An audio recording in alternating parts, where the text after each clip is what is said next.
The views expressed here are those of the authors and do not in any way represent the views of Sophia TV.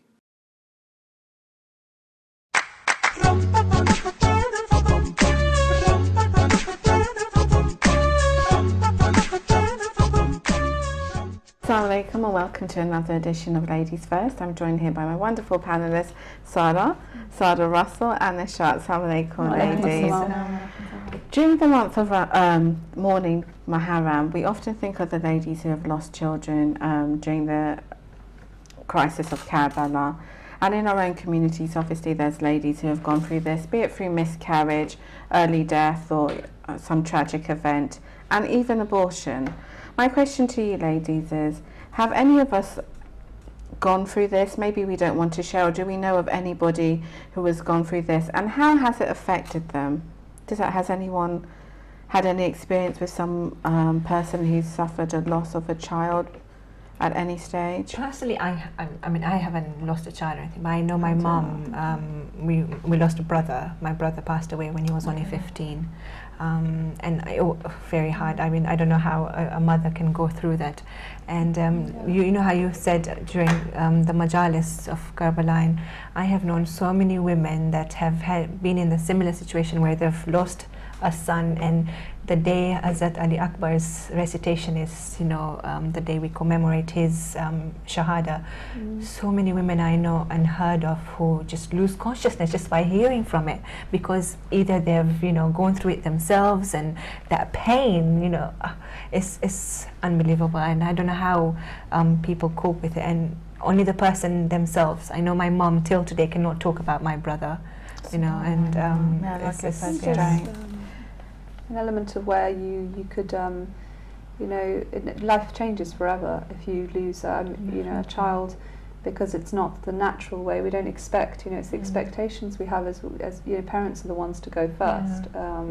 And so when your child, it's just a complete unnatural sort of occurrence. So perhaps now we realise that we're in times where there's a war, there's a lot of children who are lost, even we hear of refugees, and a lot of those who unfortunately don't make it of the children, and so there's a lot of trauma as well behind that, and working through that, you could never really be the same life. I think there's always that loss, that's something missing. It will always be there, but at the same time, when you know that everything is a test, like Allah, He takes, this is something very easily said, and I think it's not so much easy to deal with, but it's a test of faith, and then if the more stronger you more closer you turn to, when you turn to Allah subhanahu wa ta'ala in those times of need mostly, it can strengthen you as a person. Definitely, and that loss is, every loss there is an element of gain. It more meaningful. There's always an element of gain with every loss. Sana, any experience of anyone around you, or and how I do know a couple of ladies who tragically lost their children, and you can see it's something that they never recover from. And obviously you have to continue your life, you have to maybe care for other children or care for yourself and your husband, but you know that it's something that will always mark your life, and it's something that you could be going around today like you're perfectly happy and everything's fine, and all of a sudden you remember that there's something that is lost. And specifically if it's lost through miscarriage or even through forced abortion, there's so many more unanswered questions that will kind of plague you for the rest of your life. So do you think going to majlises and remembering the loss of especially these wonderful characters that we have during Karbala, does it make it easier? Does it give you a space to grieve? Does it make it harder? How do you think these women feel? It doesn't give strength, to be honest. Like, it doesn't make it easier, It doesn't take away the pain that you're going to be feeling as a mother who has lost her child. But it does give you a bit of motivation that, you know what, if these ladies from the holy household, they went through the same trauma, and their ways of coping, maybe so it makes them more human, these people that and more accessible, you can relate to them, like, okay, they mourned and they cried and they sat together and they had their time of grief, and that's fine, and I can do that as well during that time. What do you think do we provide anything for sisters in our community? Do we even speak about loss in our community? Depends especially what during culture miscarriage and stuff. Is it something that, like you were saying, is it just, do we take it as, oh, it's a part of life, it Yeah. was your test, Yeah. you know? Is there any support? Do you know in your I am community? not Is there aware of any? anything that's not from our community, but I know there is, you know, secular Yeah. things that, you know, the hospital, or, you know, The thing is, Islam has many answers.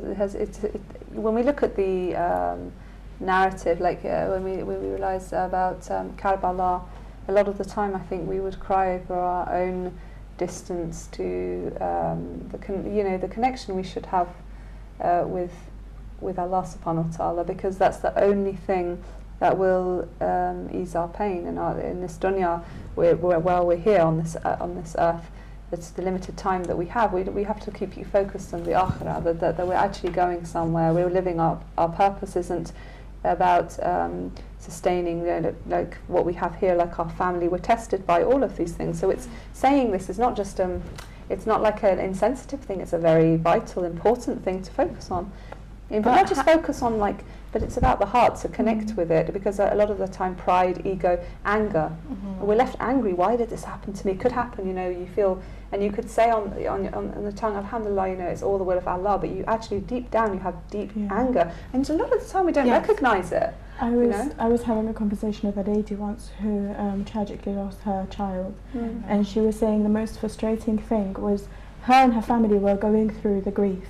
But she said something that she couldn't cope with was people saying, oh, don't worry, your daughter or your son is in heaven now. He's a bird and waiting for you in heaven. She said, I don't want my baby in heaven. I want my child with me. Right. Like, why are they saying it's easy for him to be in heaven? Like, that's not where he's supposed to be. I know God's plan, and you know it's perfect and everything. But just from a mother's heart, you know, telling a grieving mother, oh, he's in heaven, or you know, oh, God will give you something in replacement. That's not helpful at all. That says that there's a reward for tests that you get given, and you know, there's a lot of reward in when you lose a child. You know, Allah is very merciful, and when He takes something away for you, He can't be that mean to do that to you. So when we say it's a test, there is some mercy of Allah in it, where He will reward us. And I think when people come to you to say that, it's because the hadith says that the reward is that, you know, your son or your daughter is in a time of grief. You're not thinking about a reward.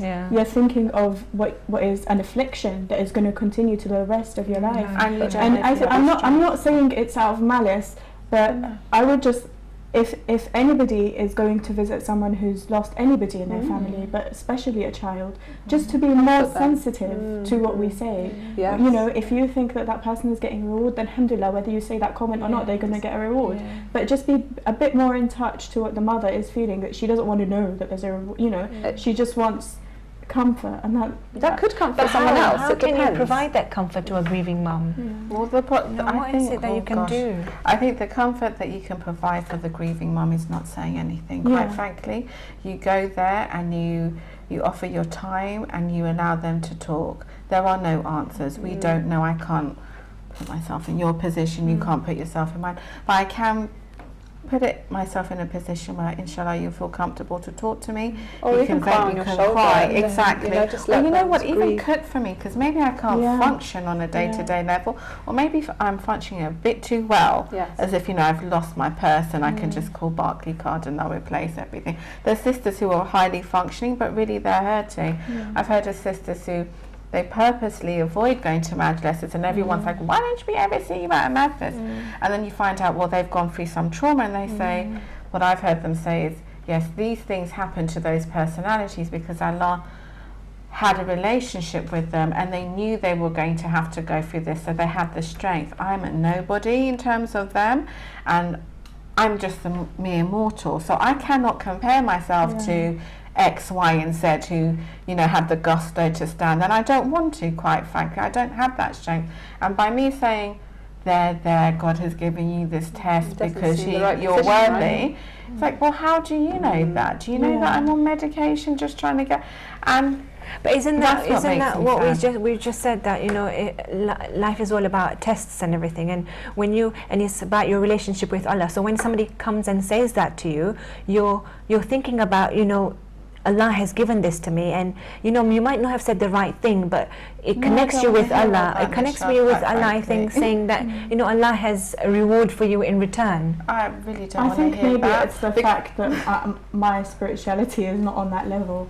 I will not see it as God giving me anything. I will see it as everything Or being maybe taken away. it's like writing on a page that, of course, has meaning, but you haven't digested that. You haven't made it your own. We have an ego, I think, and so sometimes it's like there's things we just don't want to. When you're going through the stage of grieving, like Sarah mentioned, you will be angry a bit because you're feeling it still hasn't sunk in. You haven't accepted it. You haven't let go of saying, right, now I know my son. Usually they say the moment that when you bury your child or a loved one, and then you throw the dust onto the grave, and then it's a kind of way of accepting now they've gone to the next round. They're not in this world anymore. They're gone, and it's kind of really, when you're there, you're able to then move on and grieve properly. But before, sometimes you have cases where parents, like this situation in Bosnia or other places, they don't know where their children are. They've been set to their body, the parts, they haven't found them, they haven't, and this is something like they're still mourning forever for the rest of their life. They can't until they've got this. They just really want to have any kind of peace of mind or heart. They need to find where their children are. It's true. You can never. That grief will never stop. You know, it might be, it comes as a shock to you when it happens, but you never stop grieving. Like, we listen in Majalis, Bibi Rabab never sat in shed after, Hazrat Ali Asghar passed away, So, So it's not about faith, it's not a level of your faith, like if you keep saying, toughen up, it's fine, it's your test, it's not the right, it's insensitive, like Sarah said. It's not about the level of your spirituality, it's the fact that there are things that you might think are obvious, you're not going through them, but like Ruby said, definitely you could like cook for them or do something like that, offer them, just let them to grieve, like they don't get up and get on with life. It doesn't happen like that. And after 40 days you're fine. No, it doesn't really work that way. Everyone's different. Everyone's different. The pace don't have the mentality that you're going to go and try and make it easier or try and fix it. It's not something that's going to be fixed, and you're not the person that's going to do it. Takes time. Just go in a way of just kind of. And remember to pray. Show that you're there. For them and to pray for them. There's not a word that you're going to say that is going to fix any of the mother's grief. And sometimes, as you said, we do try and say things like, think about X, Y, and Z and the suffering and the way their child died, and you're like, well, that's not really helpful. Because I went through X, Y, and Z, and they had support with other sisters. I was by myself. So sometimes we say things to give people courage, but really it's like, it's a double-edged sword. That really wasn't helpful. So what should we do as a community for our sisters in this? What can we do, actually? I was going to say maybe have discussions where they can give them the opportunity to talk about how they feel. But then not everyone's the same. Not everyone would want to go to these things and talk about how they're feeling. Sometimes they have such a strength that they teach us about how we should really honestly appreciate that there are mysteries in it, why some people get tested in so many different ways, but Allah only gives us what we can handle. So in the end of the day, when someone looks like they're at a stage where they're not handling things, actually they are. It's just a process. It's like if they're grieving aloud, they need that time. So we have to be sensitive to that, or at least understanding that is a process all of us will go through at some point. But again, losing a child is extremely different.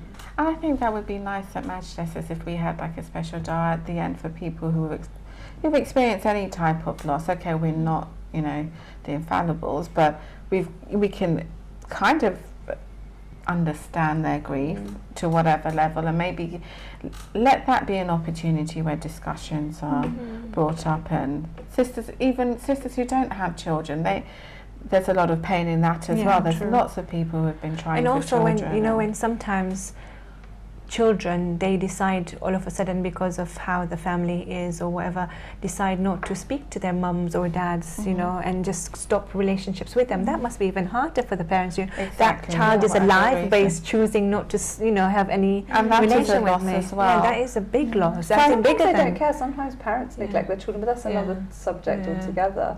But I was saying that I think, especially with the month of Muharram, we think about pain and we try and have empathy.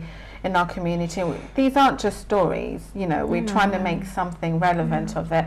I think we should have an opportunity where, you know, we are the peacekeepers. If there's anyone that we know who has, you know, not with their children, maybe that is the time. Inshallah, we'll get blessings. But I think this would be a good opportunity, especially for women who have gone through so many various different things in this situation. We discussed polygamy on another show.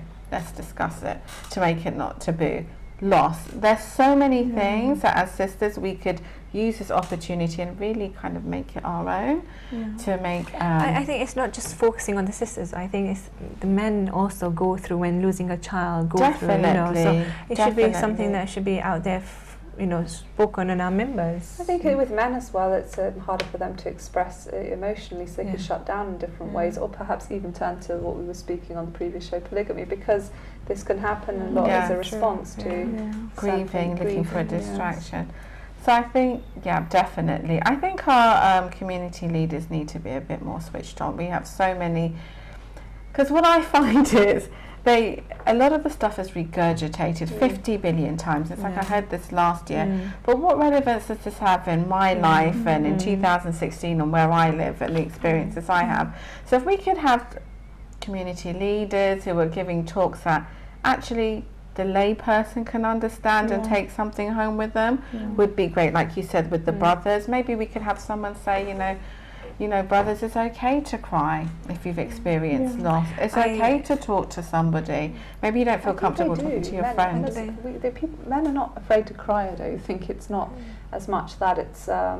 they could actually turn angry as well, and perhaps, but a lot of the time, if the loss is the fact that the woman has had a miscarriage, his wife has had a miscarriage, they could also turn on the wife and say it's your fault, you haven't looked after yourself, and all these. There's a lot of dynamics involved here. When we're talking about the way they're dealing with the loss, they could push that blame onto their wife, and so there's a lot of different aspects that need to be looked at and to be addressed and understanding the dynamics actually of we're talking about being sympathetic to people who have faced loss, and I don't know if this is going to be something too controversial to mention. No, mention but it. I think we should even be just as sympathetic to ladies who have chosen to terminate their pregnancies.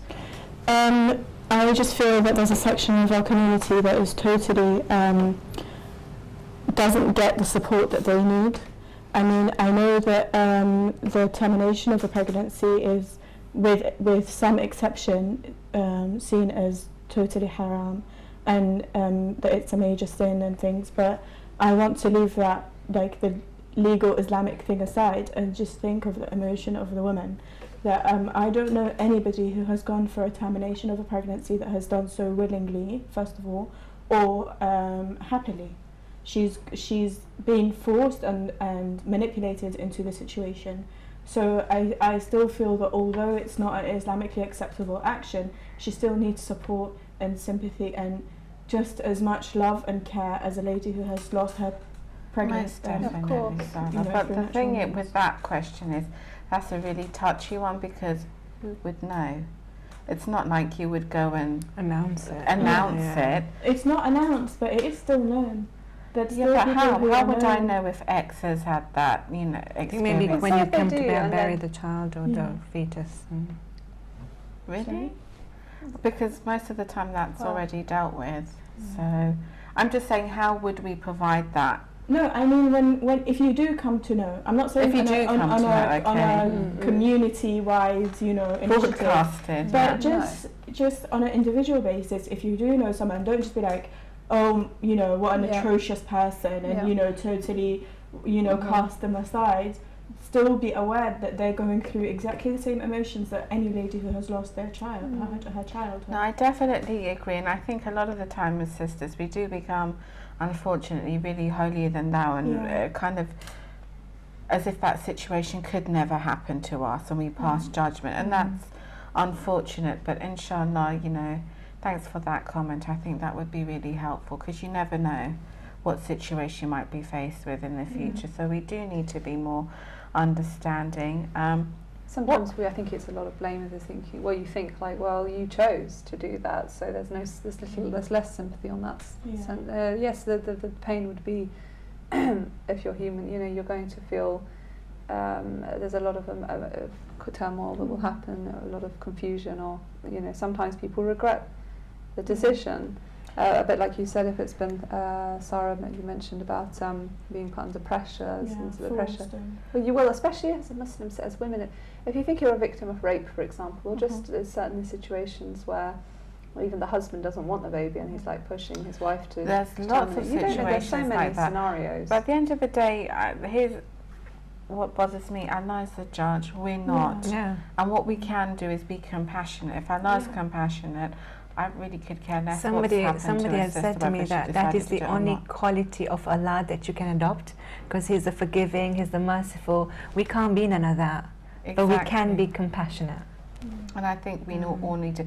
We're not judges and whatever. We leave that to Allah. That's His job. But we can be there for one another, because you never know. History has a habit of repeating itself. It might not happen to you, but it could happen to your children, and they might be in a situation, and you would want them to have some support and God help. forbid, if you shun people for something that they've done, it's usually out of being insensitive and not really being empathetic, because you can't relate to it, because you are not in that situation. And that's so it. you can never really be judged. It doesn't. Thank God you're you're not in that position, would be my answer, that you will never have to make that decision, and may no one have to make that decision. But definitely, I think we need to be more compassionate. Sometimes in religious communities we get so gung-ho with the legalities and the theological concepts that we forget the mercy and the rahmat that comes with this religion. It was meant as a mercy to mankind.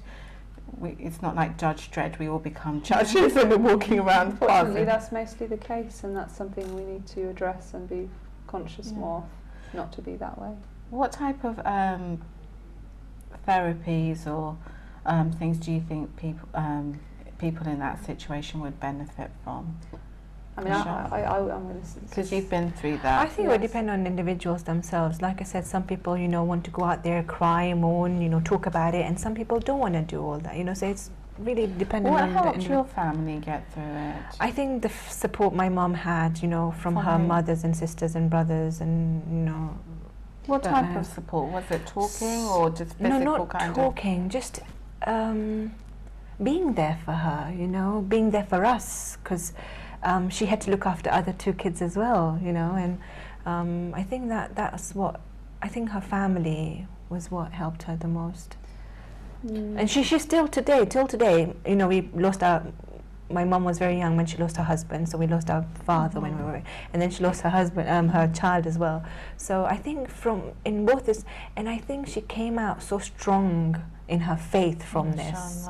Because it can make or break you. I think all family have a way of they're there, they're being there, but then there's being there. Like you said, there's different ways that families show that they're supporting you, but it's not necessarily always beneficial. And so I always reflect that the main thing that's going to help you is, again, there's something like, I believe in art therapy. I believe in that art heals, because being creative, in a sense, it takes you into a place where there is no borders and boundaries and wrongs and rights, and you're actually able to express, and you're able to make sense of things and be able to heal properly, because it's healthy to have that outlet of emotions. You can express them, and through art is a very powerful tool to do that and to connect with the Almighty, because when we're being creative, we're only appreciating what's already there. We're not this is, the Almighty is the creator, and we literally are observing that through any forms of art therapy, or it is actually just about that. It's reflection. And taking time to heal, giving that person the time to heal.